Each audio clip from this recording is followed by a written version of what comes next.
Hello Beer Geeks and welcome to a very special edition of the Craft Beer Channel. Today I am at the one and only Cloudwater in Manchester and I am shortly going to be rubbing hops with the bees knees of the beer industry. Nope, too far. I'm going to be doing some hop rubbing with some members of the Cloudwater team and indeed the founder Paul Jones as we learn all about the seasonality of hops, the different varieties of hops and why potentially drinking IPAs in April in the UK might be a really good idea. And we'll obviously intersperse that with lots of shots of this world-class brewery in action. It has grown a lot since I was last here, which would have been 2016, I believe, when they brewed Dipper V3, which was the first double IPA in the New England style in the UK, probably the first IPA really, that completely changed the UK beer scene. You can watch that video at the end of this, or if you click up here right now. But before you do that, I suggest you watch us get our noses in some incredible hops and learn something about the beautiful flowers that make IPAs the all-encompassing, heady and exciting experience that they are.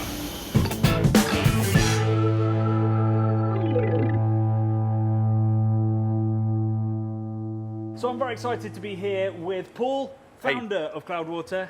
Thanks for being here. And Caitlin, fresh onto the Cloudwater team, and then immediately drafted into media duties. So we've got 6 delicious beers in front of us and 5 delicious new crop hops. Yeah, I mean, we've got a selection on the table here from New Zealand, from Europe, and from America. And I mean, they look different, and they definitely give us a really, really broad set of flavors, I guess, to work into our beer. There's really 2 things that we try and do with hops. So one is we try and find the best possible hop varietals, and then within that, find the best lots. And that's the real kind of showcase stuff. So your Citras, your Sabros, your Simcoes, your Stratas, etc., etc. So we're really, really pushing on pulling out the best varietals and then looking for great lots. The other thing that we try and do is work with older varietals that are maybe not as popular, and we've done that over the years by making single hopped British lagers, and we've done that through the years with, again, single hopped bitters in cask. And we love working with Germanic and European varietals as well to try make sure that they've still got a pride of place in our production. So it's not all just the big hitting stuff. Yeah, because I guess the risk is that a lot of the European hops are seen as, you know, not as exciting, not as forward, but often that's because we approach it thinking we're going to get American style flavors from it, but we're going to get extraordinary flavors from Saaz depending on what styles and when we use them. Exactly, and that's part of what we do when we're designing recipes. Sometimes when it comes to, you know, these really punchy varietals, we can make like one base beer and just change up the hop, and that's a really exciting thing to do with the same yeast, same kind of base malt. So really same context, but just change up the hop. That feels like a really appropriate thing to do with these punchy, in-your-face varietals. But with hops like Saaz in the past, you know, working with Pioneer, Earnest, Epic, etc., varietals that we want to try and find a home for, it's often much more the case that we're then designing recipes around the profiles of those hops to really try and either sit them in a style that's going to work. And that's what we did with British hops even back in 2015 in our first year in production. We decided that pale ale was a bit unfair to the sort of delicate nature of British hops. So we decided to sit them in hopped lagers instead, because we knew that customers would be really interested in trying these kind of like subtle, herbaceous hedgerow flavors. But if we put pale ale on there, everyone would have been expecting like a mosaic or a citrus smack around the chops. Not going to get it. Yep. So how you design recipes and how you use some of the sort of traditional end of the spectrum is, well, either in traditional styles, or you bring the hops in, you sample them, and you think, well, how can I make something around this to really show it at its best? Yep. What's the best way to sort of sample a hop when you're trying to get exactly, you know, what you're going to do with this recipe to bring out the best of it? So what you can do with them is you can, are we going to do this? Oh yeah, we're going to do this. So we don't need a huge amount of them, but we just want to grab the pellets and just give them a bit of a rub So can do it as Paul's doing it, just on your fingers there. I just get the wrist in and just go for it. Gone for the pestle and mortar approach. You've gone for Exactly. the fine crush. Yeah, it depends on. So we're lucky these days. We get to talk to hop producers about how dense we like our pellets. What we're going to get. That is a real thing. I've had Many heated debates. long late night conversations in Yakima about pellet density. When we get to the Saaz, you'll stop laughing because they're hard as fuck and it's terrible. Yeah, these are very, very kind of crumbly and quite sticky compared with what I'm used to doing this with. So yeah, it's got a real kind of oily sort of texture to it. And that is the start of the sensory analysis, right? So even though we're working with pellets here, if we were working with leaves, we'd be doing the same thing. That first impression that you get is of its texture, is of its oil content. So you're already getting that there's some oil coating sort of quality to it, right? It feels like I'm making crumble because it's that oily but also crumbly thing. Yeah. I've actually just seen why it's so oily as well, and that's because we just did that with the Simcoe cryo. Yeah. So it's kind of a different hop format to the other ones that we have here. What's a cryo compared to a normal pellet like the rest of them? So cryo simply is just a hot pellet that has a higher concentration of the kind of quality oils that we need to give us the bitterness, the kind of flavours and the aromas that we want. So the way it's done is, Paul, you actually probably know more about this than me, but generally done kind of by freezing and then extracting kind of more of the oils and just concentrating it a bit more. The kind of the flowers that kind of enter the freezing chamber have on them lots of outer leaves, and those leaves definitely impart like some good flavour in complexity, I would say. Mm-hmm. But the direct stuff that we want is right at the centre, in amongst all those petals.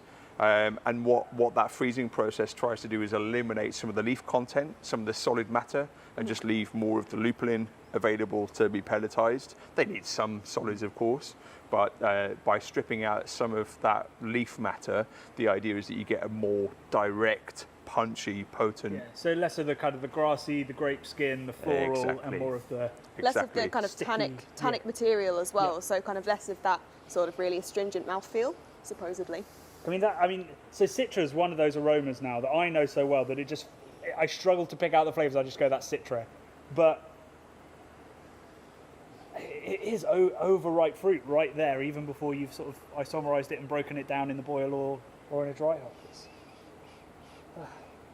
Yeah, one of the luxuries of getting out and doing selection is that you get to stray a little bit away from the norm. Mm-hmm. So we've done it with Simcoe. We've actually stopped buying Simcoe from its kind of original home in Washington. We like buying Simcoe from Idaho. Just so happens it to be those are the kind of lots that we tend to prefer year on year. When hops are taken to new growing regions, and even when those growing conditions aren't exactly wildly different to where they were before, you can kind of reinvent the flavor profile a little bit, because you get to prioritize processing that varietal. It can get the rockstar treatment in your plant versus everything else waiting behind Citra and Mosaic in Washington and Oregon. So it's really fun to kind of get outside of some of those long-standing territories that have been growing certain varietals for a long time and see what happens when hops are taken just elsewhere in the States or elsewhere in the world. But yeah, this is really, really punchy. So Paul, you've mentioned as well a few times that this kind of particular batch of Simcoe that we have at the moment is quite pineapple-y, so it's actually not necessarily what you would consider Simcoe to be normally, but for some reason, and again, you probably will know this more than me, it's come out with these really kind of amazing kind of fresh pineapple flavours and aromas, which has been really, really nice in some of the kind of IPAs and pale ales that we've been putting out lately. Yeah, definitely. And that's a conscious choice that I've made on the selection table, where I've got lots of Simcoe that are delicious, classic, exactly what you would expect that varietal to bring to your beer. And if you've been, we're kind of blessed by not having recipes that demand consistency year on year, where we allow ourselves, in fact, we kind of demand of ourselves that when we go to selection, we can completely change some of the flavor profiles of our beers and some of the flavor profiles that we're going for. It's an interesting difference between beer and wine, because in beer we expect consistency, we expect to go back and the beer stay same. With wine, they embrace the vintage element. Yeah. Should we try some Saaz? You see, here we go. Yes. Yeah, I mean, like, you are really going to need a different technique. Do not try and grind this through your palms, because it will take a hammer, come out the other end. So this is going to be difficult. Well, you can hear it. I mean, if the microphone picked that up. Thank you. Here we go. I'll do it. Do a bit of an ASMR just right next to the mic. Can we do that? Ooh. That sounds friendly. Right, that's a friendly hop. This, oh my God. Aggressive. Oh, do you really want to put that in beer? You changed jar. Yeah. Yeah, pretty much. So yeah, look, you know, they're darker, they're really dense, You can't hard. get them to crumble. I can see why you're having debates late into the night about pallet density, that too, but pellet density. Yeah, the only way to do is try and like snap them in half and then push halves against each other. I mean, But you've even really- for the craft beer channel, this is niche chat. This is new. I kind of just break them off each other, kind of in Yeah. the tougher parts of my hand, and just like in the Hadron Collider, scrape just it along. bouncing things off each other to see if they Yeah, break. it's hard. Like, yeah, this is going to take some doing. You might need to speed this bit of the video up. Or Benny Hill, it'll be fine.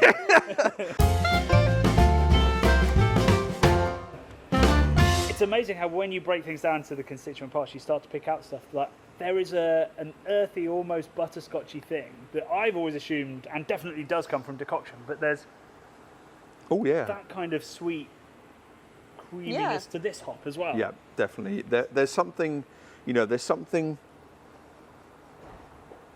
very, very creamy, sweet grass. It's not to just say like- grassy would not be accurate enough. Yeah, and it's seen as an insult, grassy. Like this is Nah. almost like heather hay, like Yeah. something really lovely and floral and sweet about it.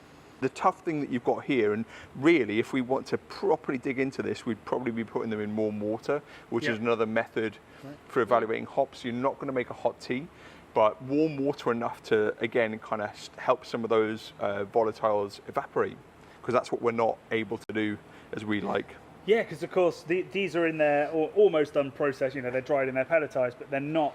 They haven't been broken down by hot water and then by yeast through Yeah. biotransformation. All these things, which is actually what we end up tasting. So you're almost looking for a kind of lineage to where it's going to end up. Yeah, Which will come, I guess, from experience of knowing where it started and where it finishes. definitely. Brilliant. Nelson. So this comes from New Zealand. Yep. What else can you tell me? Like, obviously there's Sauvin in the name. Is that a hint? Well, so one of the things that you tend to find when you're looking around the world trying to find really cool hops is generally where you can grow grapes really successfully, you can grow hops really quite successfully. And there is something strange, I would say, about the qualities of grapes and hops that come out of New Zealand. I mean, in a way, there's something strange with America as well, in that the boldness that you get out of grapes and out of hops in America is really something that's quite unique to that country as a growing region or as a set of growing regions. New Zealand always seems to kind of express something that's a bit more delicate, a bit more on that kind of white grape end of the sort of flavour spectrum. And there's often something in all the different varietals that we pull through from New Zealand that's kind of reserved, but you know, delicate would be another way to say it. You know, and that's something that we really like working with. Often a lot of precision of flavour, so not kind of bold and brash. Yeah, not like where Citra it could be. It's like, oh my god, it's this and this and this. Yeah. It's, I mean, I get really sweet melon off of this. Yeah. Oh, there's something really interesting there. So dankness is something that's talked a lot about in terms of, you know, some of the modern hop varietals. I get like a kind of black onion seed, almost kind of wrapped up in passion fruit. Really, really interesting. Yeah, I was actually just about to mention that kind of like dank character. It's got this kind of really nice, black onion, and it's weird because that's not always a a kind of aroma that you'd want to necessarily associate with beer, but like weirdly it really, really works. I think one of the things that like for us really stands out when we use hops that we understand to have a dank character to them is that dankness always comes through in the glass. And even just with a touch of a hop like Mosaic or Strata or Nelson, that character of dankness survives all the way through the production process. So it's one of those few things you can get in the hop and know it's going to be there at Definitely. The end. Doesn't get broken down. And even like in a small addition, so you could add a small quantity of Nelson to a hop charge and definitely get that dankness presenting in the beer. Yeah. And that modification away from just sweet overripe fruit to something that feels savory is really, really useful. Yeah. Especially in the context that we're in right now, where yeast is very aromatic, beers tend to be a bit sweeter. So having something that kind of pulls a little bit towards savouriness is super useful. To add a bit of complexity and a little bit of balance. So that brings an end to the hop snorting. Sure. I think it's time to refresh our palate with a beer. Yeah, my fingers are destroyed by those Saaz pellets. I've got lovely green palms right now. So I've picked up Reynolds Fancy Angels, which is a DDH pair with Motueka, so another New Zealand hop. And you've gone for the lambs. Yeah, temporary fortune. They're here for a little while, looking beautiful. A brutal name. Compared to the alternative, it's the better of the two choices. So thank you very much for that. It's been fascinating to. I've done lots of hop rubbing before, but it's always been from a single region. So it's been great to see it all in completely different, next to completely different contexts. The thing I really wanted to drill down to into this is the idea of seasonality. So we're recording this at the end of May, which is obviously when you've recently received the whole new batch of American stuff. So that comes into the UK January, February, March, April, May. Yep. And then the Antipodean hops are a little bit earlier in the year? Yeah, well, later in the year before. So we would do hop selection for Northern Hemisphere, and that is European or American in September, and then we'd start to yield those like 4 to 6 months later, and then with our selections that we get to do in New Zealand, that they would take place in April, and again sort of 4 to 6 months later. So back end of the summer, we start to get the Antipodean hops through. So given that amount of time.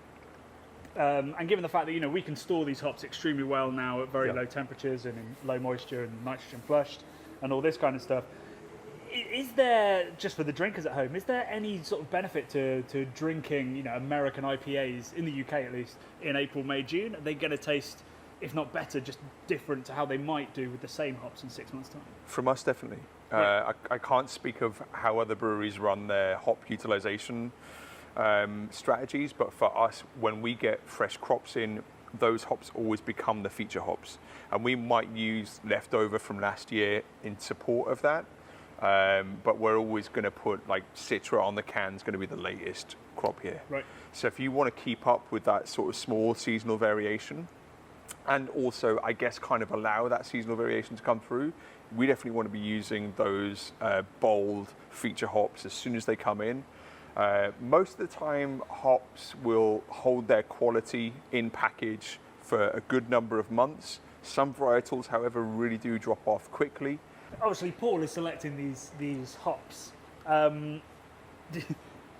does that influence? So you're there on the day. Are you smelling these different things immediately? Is it kind of immediate responses as you go, oh, Paul's gone for pineapple, and whoa, that's right. Yeah, I would say so. I don't know if the others all do this or if it's just me being really weird and keen, but whenever I crack into a bag of hops on the brew day, because we'll normally have, on the hot side, we don't tend to use a huge amount unless we're brewing something like a West Coast, which is like Christmas for me. It's just like, it smells like buckets Christmas, and buckets and buckets of hops. Exactly. I always open into the bags and then just give them a good smell before they go in. And it's really interesting for me because I came from somewhere before that had a hop contract and we only had about 8 different varietals that we could order in at any one time. So, and a lot of the time they'd be out of stock as well because, it can be so competitive trying to get a hold of these hops. So being in an environment where you have firstly access to fresh hops is something that's really new to me, and secondly the massive variety of hops that we have in. There's so many kind of varietals of hops that I've never worked with before here as well, so I always give them a smell and it's like every day's a school day. Well, there we go. I hope that's been a school day for you guys. We've got loads of content that you can watch. We went to Trogs and learned how they make their recipes based around their hops and their 3-bucket rule, which we now use for our homebrew videos. And also, we've been snorting hops and talking, about the sensory analysis of this. But we also have a video with Ray Daniels, who founded the Cicero program, to learn about how to taste beer as well. So you can use those techniques to get the best out of the hoppy beers that you're drinking. Thank you so much for having me. Pleasure. And I'm going to go sneeze several times off camera. Cheers. Cheers.